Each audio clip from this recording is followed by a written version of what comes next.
ఉంటారు. ఇటు కానిస్టేబుల్ కానీ, ఇటు వార్డర్స్ కానీ, అటు పక్క ఫైర్మెన్ కానీ, వీళ్ళందరూ కూడా ఇప్పుడున్న ప్రెసిడెన్షియల్ ఆర్డర్ 25 ప్రకారం వీళ్ళందరూ జిల్లా క్యాడర్లోకి వస్తారు. కానిస్టేబుల్స్ ఇబ్బంది అయితే చెప్పాం, కానిస్టేబుల్స్ని జిల్లా క్యాడర్లో పెట్టారు.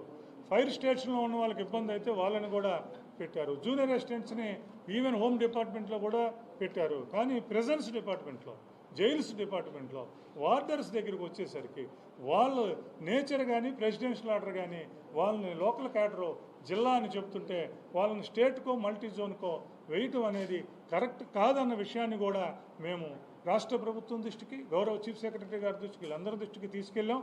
ఇబ్బందులు ఏదైనా ఉంటే డిస్ట్రిక్ట్స్ని కలపటం వల్ల జోనల్ చేయటమా, ట్రాన్స్ఫర్స్లో కానీ అడ్మినిస్ట్రేటివ్ ఫీజిబిలిటీ కూడా చూసుకోవాలని ప్రభుత్వం చెప్తున్నప్పుడు దానికి ఇబ్బంది ఉంటే దాన్ని కనీసం జోనల్లో అన్న 2-3 జిల్లాలు కలిపన్న చేయండి అన్న విషయాన్ని కూడా రాష్ట్ర ప్రభుత్వం దృష్టికి తీసుకొచ్చాం. ప్రెసిడెన్షియల్ ఆర్డరు మరి ఏదైతే ఉన్నదో దాని ప్రకారం ఆ ఉద్యోగులకి న్యాయం చేయవలసిందిగా రాష్ట్ర ప్రభుత్వాన్ని కోరుతున్నాం.